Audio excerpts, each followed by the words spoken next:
Bonjour, bienvenue sur ma chaîne. Alors aujourd'hui, je voudrais vous remercier pour les 100 abonnés et vraiment ça me tient beaucoup à cœur parce que quand je commençais à poster des vidéos, je ne pensais pas que j'aurais une audience.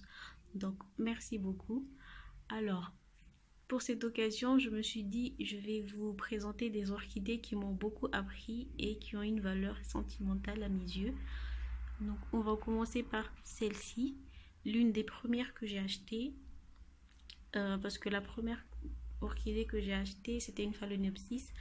Je l'ai perdue en la rempotant avec les substrats de grande surface. Franchement, c'est à fuir. Donc celle-ci, c'est une orchidée qui en a vu des vertes et des pas mûres avec moi. Comme vous voyez, les feuilles sont abîmées à plusieurs endroits. Celle-ci, c'est carrément déchirée.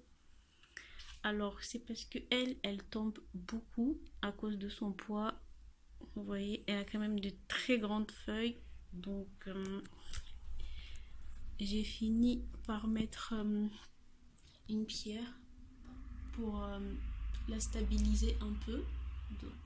Comme ça. Alors, à cause du froid qu'on a eu là ces derniers temps, elle a de nouveau refait des boutons. Et là, elle me prépare cette fleur normalement. Donc j'espère qu'il n'y aura pas de boutons qui vont tomber comme ça. Ça nous fera une magnifique cascade. Alors ensuite, ici aussi, des rescapés des anciens substrats de grande surface. Moi je n'achète plus. J'achète des écorces de pin seulement. Et après je mixe soit avec de la mousse de seigne, soit avec des petits morceaux de polyester, je crois. Mais maintenant, je n'achète plus de substrat pour orchidées, ceux qui sont vendus en grande surface, parce que pour moi, ça ne sert absolument à rien. Mais comme vous voyez, la plante est en train de reprendre sa croissance. Voilà. Celle-ci aussi, c'est la première plante que j'ai sauvée. Elle avait très peu de racines quand je l'avais récupérée. Elle était complètement déshydratée. Et la première feuille qu'elle avait fait, c'est en dessous. Vous voyez, une toute petite par rapport à la feuille avec laquelle elle est venue. Ces deux-là. Et même normalement, sur une des feuilles, on voit encore normalement les marques. Comme quoi c'était une plante qui était déshydratée. Mais depuis, elle m'a fait tout ça. Je vais vous montrer les racines. Alors, comme vous voyez, elle est en train de reprendre elle aussi sa croissance. Elle a déjà encerclé tout le pot. Je dois les rempoter, mais je n'ai pas encore acheté de l'écorce de pin. C'est pour ça qu'elles sont encore dans leur ancien milieu.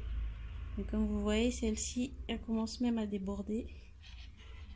Même au niveau du bas aussi. Donc, elle est très contente et je suis très contente d'avoir pu sauver cette plante. Ensuite, alors celle-ci c'est la Phalaenopsis Sweet Memory Iodoro. Alors c'est l'une des rares Phalaenopsis parfumées qu'on peut trouver en jardinerie. Je ne l'ai jamais vue en grande surface en tout cas. Et elle est magnifique. Elles sont super bonnes. Celle-ci c'est un cadeau. C'est mon mari qui me l'a gentiment offert. Donc, quand on l'a acheté, il y avait une feuille qui avait une infection. Donc, j'ai coupé, j'ai mis de la cannelle et ça a abîmé le cœur de la plante. Comme vous voyez. Et maintenant, elle est en train de faire ce kiki. Elle a commencé en hiver et ça avance, je trouve, plutôt rapidement. Voilà pour ma Sweet Memory Iodoro. Ah oui, je voulais vous préciser. En général, on vous conseille toujours de ne pas acheter des plantes qui sont déjà malades. Donc moi, perso, je ne le fais pas, sauf si je veux vraiment la plante. Parce qu'il y a aussi un risque de propager des maladies. Et ça aussi, j'en ai fait les frais. Mais parfois, on ne peut pas résister. Parce que ça, je ne l'ai jamais revu depuis. Je crois qu'on l'a acheté depuis 1 an et demi et je n'ai jamais revu de Liodoro depuis Ajardiland. Donc parfois, mieux vaut prendre le risque. Voilà. Alors, celle-ci, c'est ma première Dendrobium phalaenopsis. Elle a tout subi parce qu'au début, quand je voulais tenter l'hydroculture, je n'y connaissais absolument rien. Je pensais qu'il fallait juste mettre des billes d'argile et c'était bon, ce qui n'est absolument pas le cas. Donc elle a souffert de ça.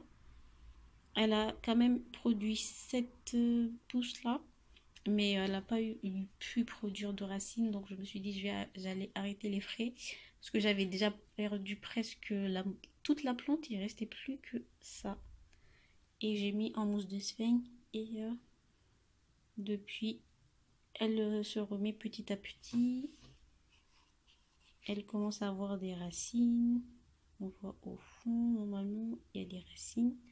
Donc, petit à petit, elle s'en sort et il y a même, elle va même faire une nouvelle pousse, mais je ne pense pas qu'on puisse vraiment bien voir. Ouais, non, on ne voit pas. Mais voilà, c'est ma Dendrobium phalaenopsis.